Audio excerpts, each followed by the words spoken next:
Well, thank you. So as Stephanie mentioned, the goal of this session is to get you all acquainted with some of the research that is going on at the innovation space. And the title of the presentation is rather long and complex, so Issues Influencing Assessment Practices of Interprogram Challenge-Based Learning in Engineering Education. So that's a title. But I hope to make it clear to all of you along the presentation what we mean by that. And also, as Daphne mentioned, it is really focused on the ISBEP. As you may know, ISBEP is the alternative to the Bachelor End project here at the university. So I will tell some more about that in a second. So let me see. There should be a video coming up right now any minute. For those of you who do not know the innovation space yet, we are the Expertise Center for Challenge-Based Learning and Student Entrepreneurship here at TUE. And we're a learning hub for education innovation. That means that we're continuously developing new knowledge on challenge-based learning and student entrepreneurship through a wide range of activities. And we're also an open community where students, industry, organizations, researchers come together to work on societal challenges and to find solutions to those challenges in a collaborative way. In relation to that open community, of course, we're also a research community. What we aim to do is to perform evidence-based research to support the development of challenge-based learning at the university, of course, and also on student entrepreneurship. And what it's really important to mention is that we are always collaborating with different groups within the university. So we work closely together with ESOE, but also with different researchers in the different programs. And we also work in collaboration with 4TU Center for Engineering Education. I'm an educational researcher, by the way, in this context too. I forgot to mention that. And what we offer in terms of, as innovation space, what we offer to this research community is a space to conduct educational research on the context of challenge-based learning and student entrepreneurship. We offer a space where researchers can come and collect data on these activities and to have real-life experience to perform and evaluate interventions with the students and staff. And we also work really closely together with the Challenge-Based Learning program at the university, where Michael is, of course, the lead.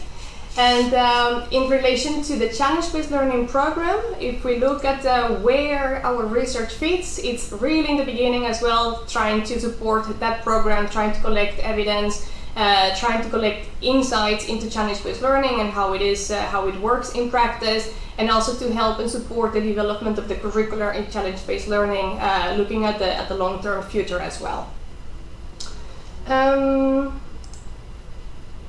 Now, the innovation space Bachelor End project, or ISBEP, as I mentioned before, is an alternative to the regular BEP, so the Bachelor End project of students here at the university. And just to highlight what are the differences between the regular BEP and ISBEP. If you look at the Bachelor End project, what you'll have is that the students follow the first, second, and third year of their bachelor's. And at the end of the third year, they will engage, or they will follow this Bachelor End project, which is generally an individual assignment within one of the research groups in their departments. Some of them, of course, have these interactions with industry, but generally speaking, it's like this.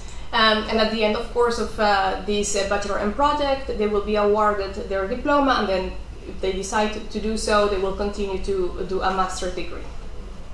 Now, the difference is that ISBEP is really an interprogram experiment, or an interprogram learning experience. What this means is that the students from all around the university are welcome to join one of the interdisciplinary teams within ISBEP. Students come here to work in projects in an interdisciplinary way, where they will have the intended learning outcomes as the regular BEP, plus a different set of goals that are specific to the interdisciplinary experience that they engage in. And to support the development of disciplinary knowledge, then we have academic coaches that belong to each of the departments and each of the programs that are supporting the process of the students along the way. and from the innovation space, and we will have coaches and tutors who will guide the students on aspects related to the interdisciplinary project, like communication, integration of ideas, the relationship with the stakeholders. Well, important to mention, of course, is that these teams, these ISBEP teams, what they do is that they work on real-life challenges, of course, and these challenges are brought in by what we call challenge owners. And challenge owners can be institutions, industry, researchers, but also sometimes the students themselves. And this challenge owner also plays a role in the learning experience of the students by providing them feedback on their ideas towards the project, defining the problem that they will work on, and also on giving them feedback on the solutions that the students come up with. If you look at in terms of assessment, the summative assessment is conducted at the moment by the academic coaches, and as I mentioned before, following the criteria and the regulations from each of the different departments. So now, why do I mention this? Is because this is exactly why ISBEP is for us an interesting experiment to follow, and an interesting case to explore and to learn from when it comes to challenge-based learning. What we have heard from evaluations that have been conducted, and also from research reports from practice, is that there are some things that will be improved specifically in relation to assessment and how it is done at the moment. And the question is, are these types of assessments that we're currently doing and how it is organized, is it well aligned with the type of education that challenge-based learning should be? So based on that, there was a research project set up, and there are two main questions that we wanted to address with this project. The first one is, if we talk about interprogram challenge-based learning, what are we talking about? What are the characteristics of these types of projects, or what are the characteristics of this type of education? And the second one was very specific of assessment practices, and is what assessment practices, both formative and summative, align well with interprogram challenge-based learning. So this is in general the goal of the project. And we organized this project in 3 phases. We're following an educational design-based research approach. What that means is that it's very, we research, we implement and improve education, we research again, so it's an iterative process. That's the word I was looking for. And we have 3 phases then. What we will present to you today is the preliminary results from phase 1. And phase 1 was really focused on exploring the issue, exploring the problems, digging deeper into those reports from practice that we have heard, really identifying what are the issues and problems with the assessment as it's being done at the moment. So this is our research question, and what I hope I can address during the presentation. What are issues and characteristics of interprogram challenge-based learning influence assessment practices, in this case in ISBEP. And I want to tell you something about how we did our research. The research was actually, this phase of the research was conducted about a year ago. And what we did is that we followed the experiences of the students and other challenge owners, other stakeholders that were involved in the project for a period of about 7 months. So it was a longitudinal, exploratory, qualitative research approach. And we divided that also into phases. In the first phase, we spoke with several academic coaches from previous versions of ISBEP, trying to understand what issues they were encountering in the assessment procedures. But also in supporting the learning experiences of the students. And in the second part of the research, we really followed up basically on a weekly basis how students were experiencing ISBEP. Not only assessment, but also the learning experiences and everything that was going on around the projects. And we collected data following different types of methods. We conducted, for example, observations on the learning activities of the students and the interactions of students with academic coaches, but also with innovation space coaches and between students themselves. We also conducted contextual inquiry, so that means whenever we saw something interesting going on in those interactions or after a specific learning activity with the students, We will approach them and ask them a few questions about how did you perceive this, how did you value that, and things like that. We also conduct semi-structured interviews with the students, with academic coaches, and with challenge owners. And we conducted some group interviews with the students where they will really express, will look back, for example, at what happened throughout the projects and how the interactions with the coaches supported their learning, for example, that in terms of formative assessment, but also looking back at summative assessment. And we had some focus groups with challenge owners and academic coaches and innovation space coaches. Are there any questions so far? I'm wondering. No. Just type them in the chat if you have questions. Otherwise, we'll just continue. It's fine. Good. So I just want to go into the findings and tell you about some of the things that we encounter. Of course, these are preliminary findings, and we're still working on the final results. So there are new things emerging every time. But what I wanted to tell you is that what we found, we framed around the theory of constructive alignment, and I think our staff that is involved in the design of education may know this model. But for those who are not involved in that or who do not know the theory, well, it's an interesting model because it's really student-centered and it's based on the outcomes of students. So in this model, the intended learning outcomes, or what we want students to achieve through any learning experience, is at the core. And what is really important then is once you define that, then you define or you design learning activities and assessment practices to fit those intended learning outcomes. And the idea is that these three elements should be aligned. And in the case of interprogram challenge-based learning, we felt that this was an important concept or an important model because, as you can imagine, when you have different programs involved, then the priority that they give to one or another element is different. So the way, for example, that assessment is conducted at industrial design may be completely different or prioritized differently in chemical engineering, just to give an example. So we followed this model, and what we did is that we identified 4 characteristics of interprogram challenge-based learning, and we related them to each of these elements. And what we found is that these characteristics are very well aligned with what you find in the literature in relation to challenge-based learning. I will tell you some more about what each of those mean in a moment. And then what we also did is that we identified 11 issues that are related to those characteristics and that affect the way assessment is currently conducted in ISBEP. So I'll just go into more detail for each of them. The first characteristic is open-ended challenges. So of course, as I mentioned, the students work on challenges, and these challenges are characteristically open-ended. They don't have a predefined set of goals or outcomes, and the students really need to define by themselves what they want to do within the project and what kind of problem they want to address. And an issue or a consequence of this is that the students really needed to, in the case of ISBEP, they really needed to spend considerably longer times navigating the challenges and defining what they wanted to do. As pointed out by some academic coaches, this process took 4 weeks, if not longer, and the students really needed very intensive coaching during this period. If there are no questions, then I will just move to the next one.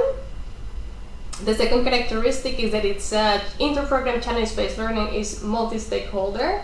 As we saw before, there are several people or several type of actors playing a role in the learning experience of the students. We have the challenge owners, we have the academic coaches, we have the innovation space coaches, and we have students themselves, and each of them of course have their own set of needs or requirements towards the projects. What was interesting in the case of interprogram challenge-based learning, or in the case of ISBEP, is that the number of stakeholders that play a role within ISBEP was much larger than we had anticipated. So in the case of our students, what we found is that there are other actors like experts who are not part officially of the projects, or secondary examiners who really have an impact and an influence on those learning experiences from the students. And then there are 3 issues in relation to this characteristic. The first one is that the students really struggle managing and balancing the needs of this larger set of stakeholders. So as you can imagine, the needs and the requirements from a challenge owner or the expectations of a challenge owner are different than those of an academic coach.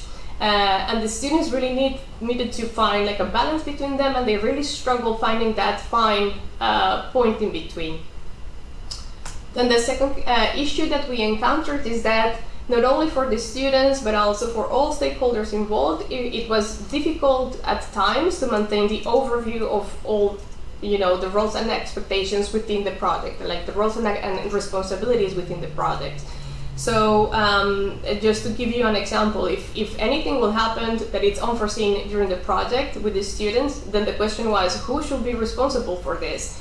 Who should the students go to? Should the students approach the challenge owner? Should the challenge owner be the person in charge of solving a specific problem within the projects, or should the innovation space coach be responsible for that? So those were the questions about roles and responsibilities that really came up all the time.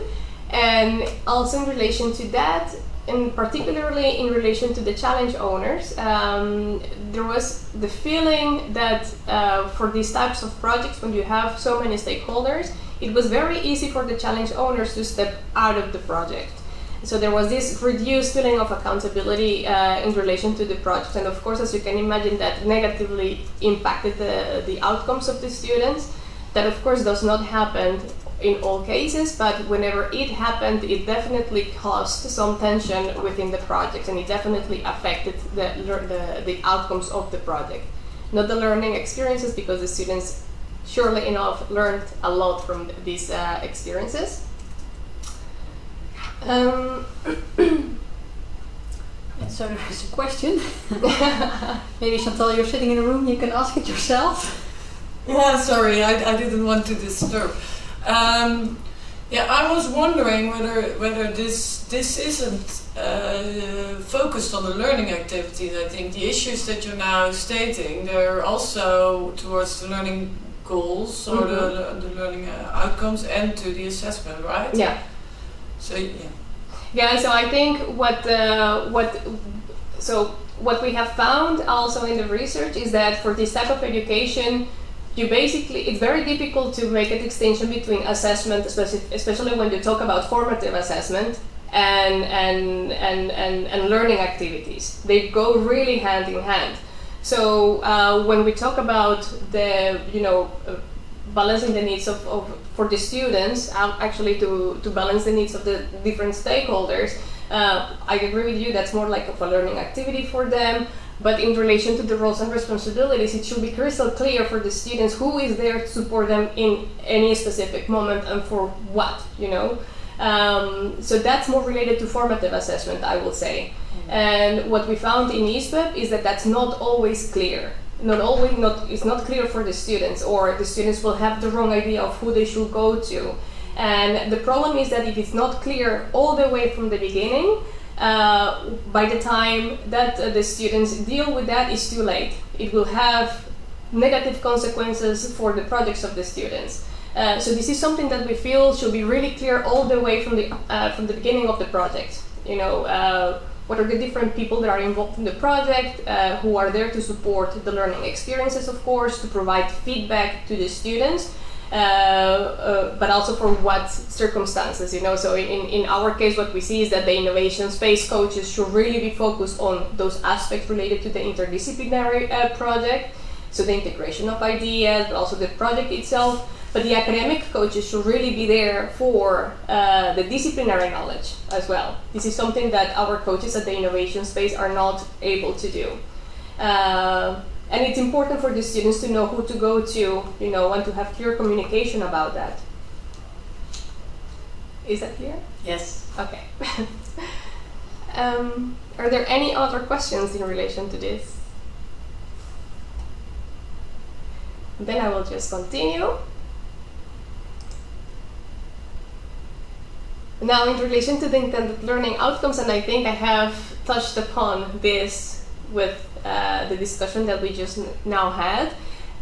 What is really important and what we really try to support within ISBEP is the development of both the disciplinary knowledge and the development of broad professional skills. The disciplinary knowledge, as we said before, it's supported by the academic coaches, and from the innovation space perspective, we really try to support the development of broad professional skills, also in relation to the interdisciplinary activities. Now, there are 4 issues that we identified in relation to this characteristic. First one is that students really struggle to find a balance between their individual goals or needs towards the project and those that would allow them to continue working interdisciplinary. In the case of the students, sometimes when they will lean more towards one or the other, but it was difficult for them when they focused too much on their interdisciplinary aspect of the project. What we found is that it was difficult for them to achieve the disciplinary depth that their own programs demanded of them. So that's a struggle, and working interdisciplinary was really important and really key because it was expressed as one of the biggest motivations for them to join ISBEP in relation to the BEP, let's say. So yeah, this I've mentioned now. Maintaining this interdisciplinarity was key and really important for all the students because they really perceived it as a means to learn something more and as a means to develop skills that they cannot develop otherwise in their own context. Achieving enough disciplinary depth was difficult for them indeed when they focused too much on the interdisciplinary aspect. And very importantly as well, what we found is that it was very difficult for those students as well who focused too much on the interdisciplinary project to develop high quality evidence for the project. So how to present their projects to their own faculties, how to develop a report that will present context enough, and how to prove that they have developed that disciplinary knowledge. So that's something that we definitely, that needs to be paid attention to make sure that the students can develop this evidence and, that it's needed for the project. Oh, we have a question. Yeah. From Daisy van der Schaft. Why is that needed? Yeah, I will just go back one. So this is also a remark that came very often from the side of the academic coaches, of course. And what we also found is that, it's because of course at the moment the students are also following the criteria and the standards or the evaluation criteria from their own departments.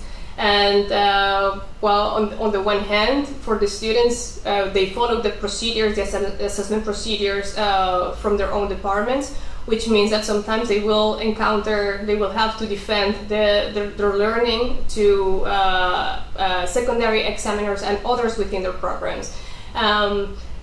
What we found is that when the academic coaches are heavily involved in the process and they understand everything that goes on within the innovation space, then it's easy for them to understand what that learning curve was and what the gains of the students were when they engaged in the ISBEP projects.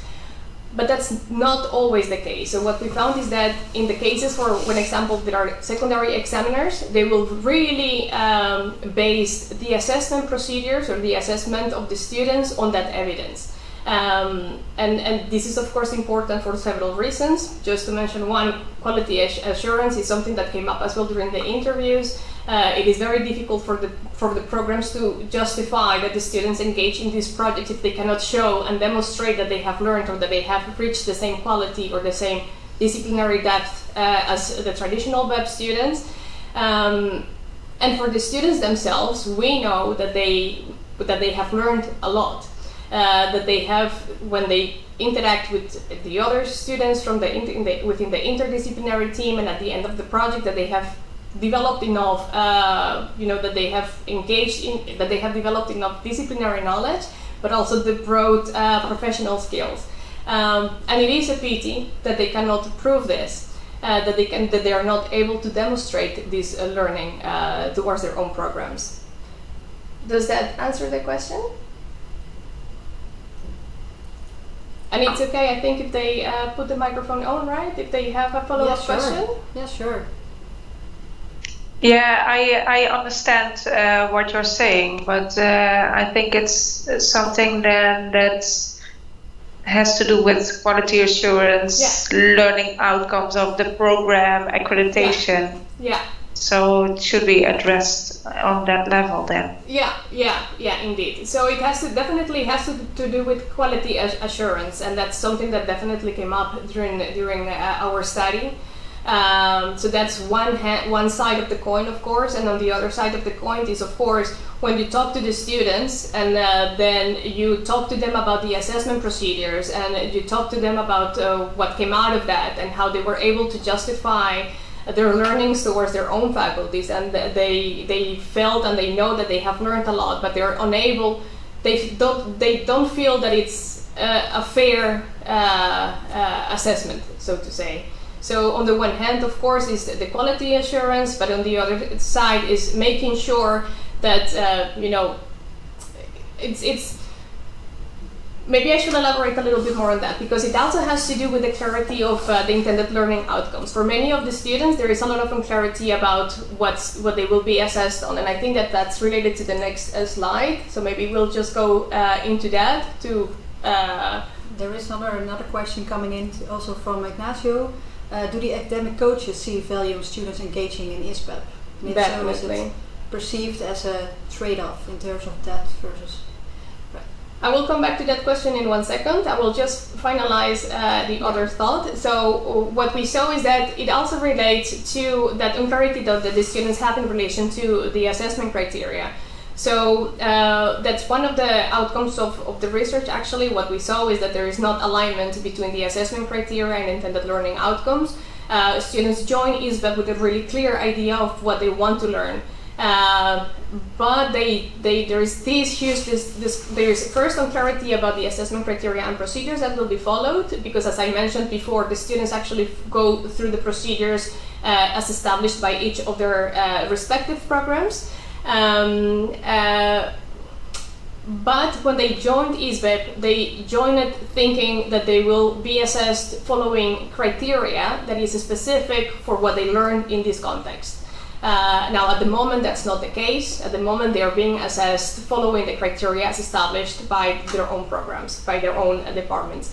Now, that is okay in some cases, because it also depends on the coach, of course. Some coaches are able to be flexible in relation to this, but what we have found is that it's not an ideal scenario.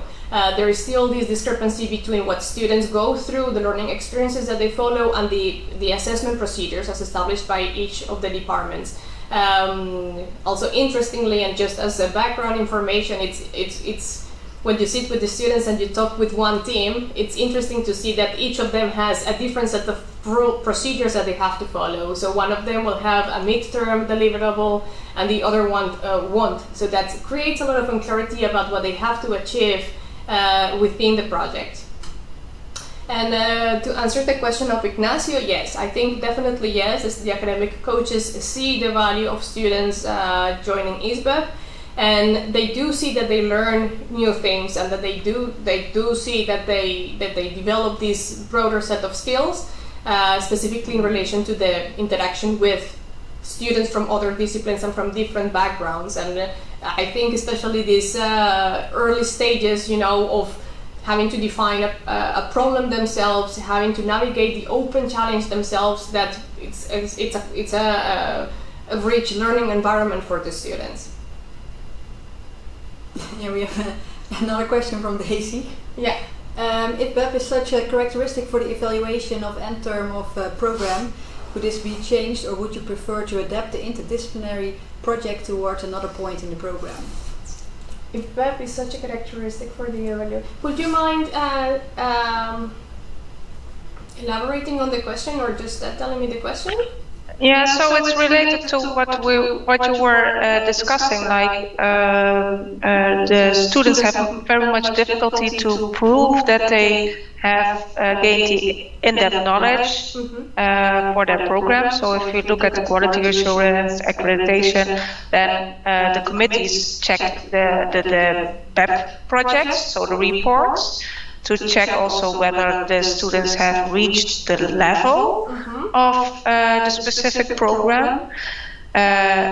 Would you then prefer to have those interdisciplinary projects at the end of your bachelor program, but adapt the learning goals of the bachelor end project?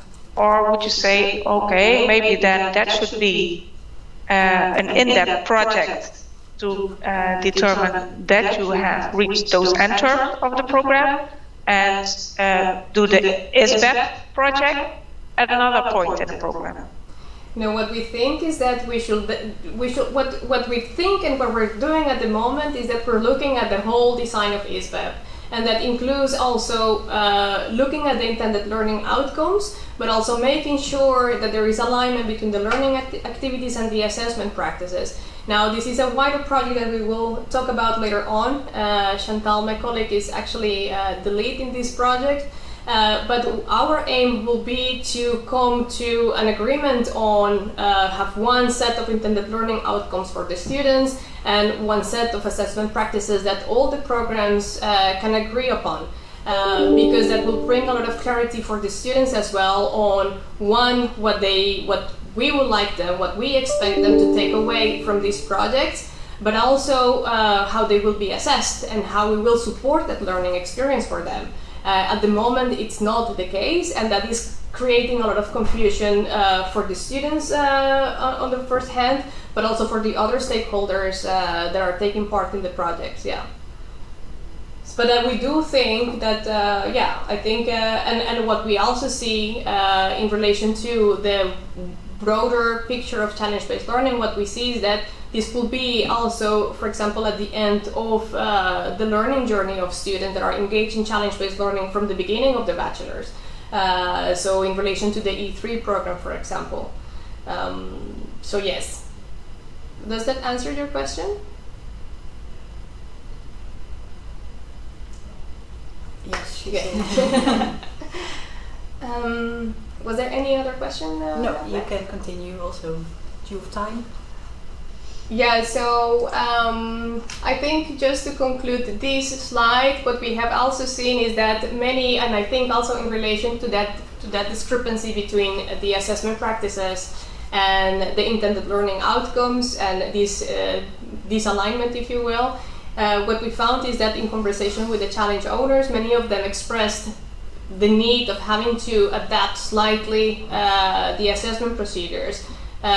For example, including an extra meeting just to be able to explain better what the students went through to secondary examiners, so that they will have a better understanding of the background of the projects and what they learned and things like that, or including an introduction page, explaining what was the teamwork about, things like that. So they expressed this need of, bringing more clarity to that and adapting the assessment procedures, and then arriving to assessment procedures that are better aligned with what ISBEP is about.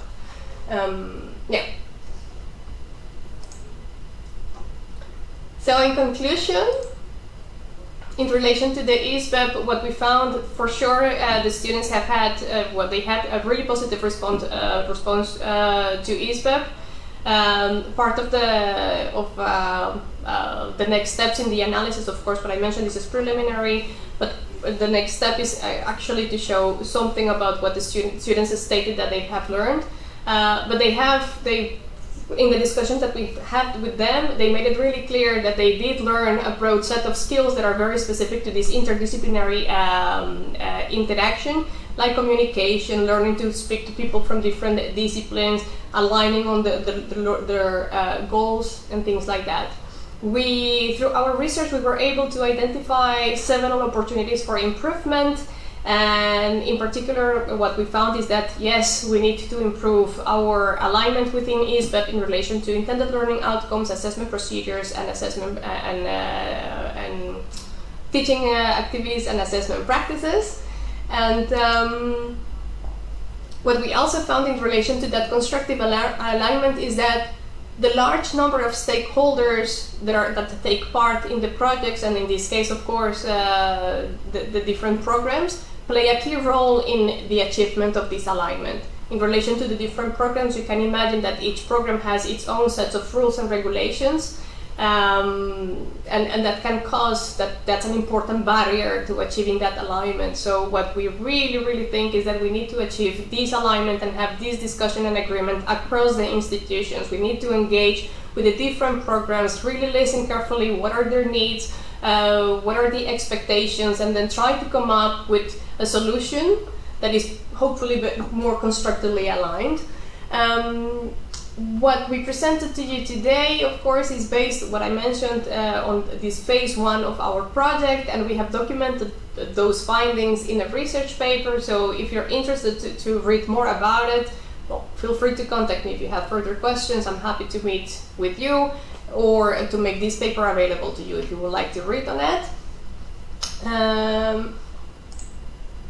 And so what's next? The next phase of the project will be redesigning ISBEP. That's what we aim for. We will hope to arrive to a better, more constructively aligned assessment plan.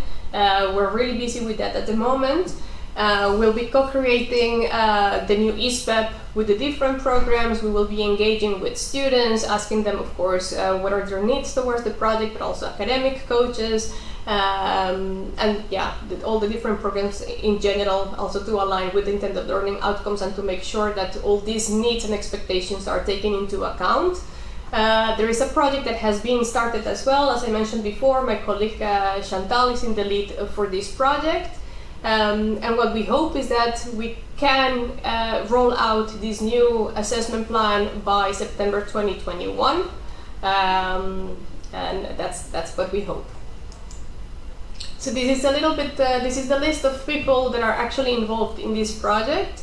If you have any questions on this, I will encourage you to either contact Chantal if it is in relation to the implementation of this project, or if it is in relation to the research, just reach out to me. I'll be happy to answer any questions, or both of us are happy to answer any of these questions. And before we go, I also wanted to shortly introduce to you the expert pool, because of course part of these sessions or these research seminars are also part of our expertise as in challenge-based learning. And some of you may know or not that we have an expert pool on challenge-based learning here at the Innovation Space, where we really support the pilot and the development of challenge-based learning across the university. And our aim is to really share best practices with all of you and on what we know and through all the different activities and the knowledge that we collect through different activities here at the Innovation Space. So please feel free to visit our website.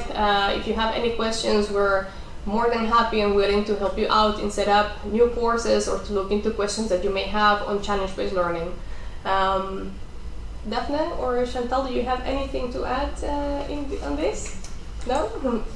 So if you have any further questions, I think this is the moment. Please feel free to raise your hands, please, so that Daphne can moderate a little bit and we can have a discussion, a further discussion on the project and what we found. Thank you. Thanks, Anna. Great presentation. If there's any question, raise your hand or type in something in the chat. And Anna is happy to answer them. And if everything is clear, then we don't. Then we don't.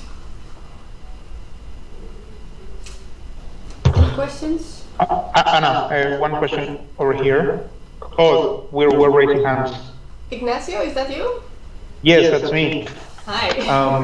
Okay, so it's going to take only a minute. So, do you think that down the road will Bachelor End projects steer a bit towards the let's say the style that ISBEP has, or will ISBEP steer a little bit more towards formal Bachelor End projects? Yeah. Because I got the impression from your presentation that there is certain quality that can be guaranteed better with the regular Bachelor End projects in terms of the depth that the students are getting. And it is kind of the desire that ISBEP is able to provide that as well. So I just want to kind of gauge your thoughts on that. I think Chantal is now here waving and saying that she would like to answer the question. I'll just give the floor to her. Oh, sorry, Ignacio. Hi. Sure. What I think is that the ISBEP is one track students can choose. So when you look towards 2030, it's students can go into depth, of course, and do the regular BEP, but if they gear more towards interdisciplinary learning, or at that point in time gear towards that, they can do an ISBEP. So it's an alternative, and I don't think it's the one or the other. No. Well, I think that both of them definitely have their value as well. So it is more about clarifying when the students join ISBEP, there are these set of intended learning outcomes or learning goals for the students, and making sure that we're well aligned with the way they're assessed. At the moment, that there's just some discrepancy, but it's not, as Chantal said, one or the other. Yeah, there are a lot of hands starting to raise, and that's good. Thanks. So there's a question from Qatar. Sorry, I don't know your first name. Can you ask your question? Yeah, my first name is Wacht. I'm from the physics department. I have a question. It's a little bit related to the previous one about the scalability, because now you had a pretty limited number still. Yeah. So would we as university be able to do 200 of these per year? I just mentioned a number because I think they are very valuable, and of course there's a lot to learn. But yeah, this is a question that we also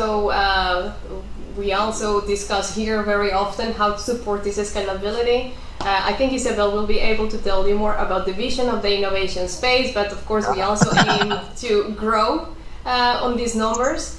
Definitely how to make this possible is a concern. What we also found in discussions with the academic coaches is that, especially in the beginning, when we have new coaches that are not experienced yet with challenge-based learning, that it takes them longer to learn the ins and outs of challenge-based learning and how to support the learning experiences of the students.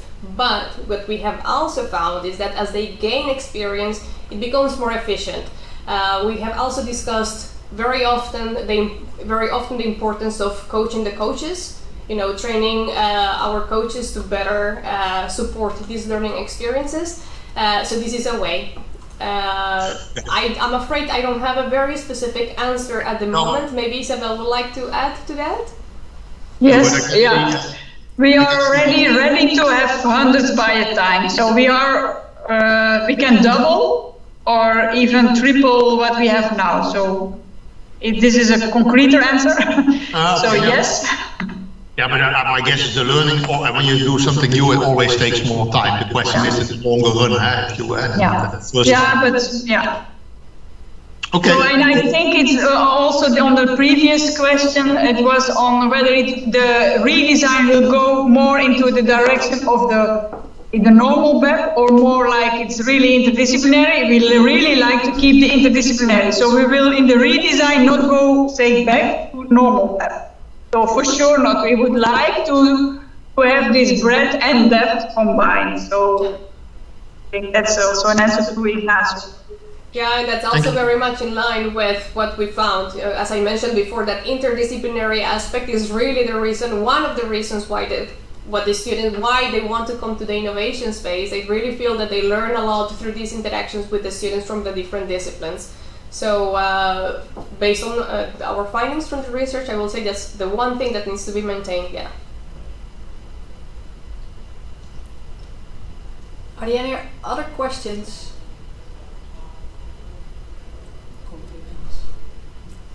Sounds like we've lost. It's suddenly very quiet. So. Oh, there is a question via the chat. Hi Anna, thanks for the nice presentation. I would like to ask a question. Considering many challenge-based learning starts to be allocated in many faculties, such as built environment, we would like to learn how to involve coaches and train them in short term. Yes. And what I can say about this is that as part of the expert pool, we're also developing new tools to help in these efforts as well. So this is part of the activities of the expert pool. We're looking at how we can support the different programs into this. As far as I know, we don't have anything specific at the moment, but we're really happy to meet and to support these processes. So we don't have anything specific in terms of tools right now, but we're really happy to support you. And please, yes, through the expert pool, yes. Michael also has a question, raised his hand, but he typed it in the chat. Yes. Yes. So the students also report on other learning outcomes than the intended learning outcomes. Yes, but again, this differs per faculty, and the students most of the time have the opportunity to do this through reflections, for example. What we're trying to do now is really encouraging students to, regardless of what their faculties are asking from them, we encourage them to write this reflection at the end, where they really state and explain not only the other things that they have learned through the interdisciplinary interaction, so it's specific of ISBEP. So yes, Michael. But it's not that it's formalized, and that's the problem as well. It's not something that is requested, and it's not something that it's part of the formal procedures of assessment of the students in ISBEP. Some faculties will have it, some departments will have it, but not all of them. But we're trying to work on that, and that's one of the action points that we would like to implement in the future ISBEP.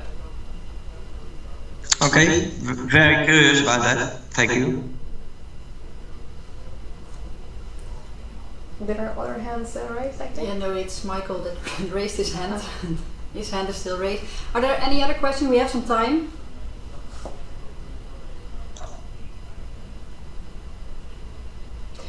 Maybe I can ask a question, because I am also curious to hear from the participants whether there is somebody here that is doing challenge-based learning, of course, at each of their departments, and whether there are some things in relation to assessment that they recognize.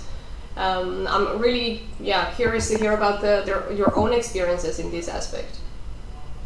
Hi, Anna. This is Dujun from the Built Environment faculty. Yes, we did run a challenge-based learning course called Smart Cities, and then we do have some difficulty of organizing of the coaches. So that's the reason I asked the question. For the assessment part, we also found it was a big challenge for the teacher us that to incorporate the opinions from the, for example, the municipality coaches or from company coaches. That because we have different background and using the same rubric seems does not always work. Yeah. So I think what I would like to suggest, and it's why don't we sit together? I think that would be really interesting. Let's make an appointment, and I think it would be really nice to sit together and see how we can support you on that, if anything. That we can also share in more detail our experiences with assessment, and how, if we can help you out and reflect, bounce back and forth on our learnings and on assessment. Sounds great. I will approach you later. Okay. If there are any questions? And if not, then Anna, thanks a lot for your presentation. You're welcome. And applause. Thank you, Solde. And it was really great. And as said, it was our first in a series, so there come some new seminars are coming, and we like to schedule them. If you have any feedback for us, then email it to us, and maybe we can even improve these seminars. Yeah, and as I mentioned before, this was a shortened version, of course, of long learnings that we have collected through our research. So if there are any more detailed questions, I'll be happy to meet you or to answer them via email. So feel free to contact me. I'm always happy to elaborate. Thanks a lot for joining, and I hope to see you all during the next InnoSpace research seminar. Bye.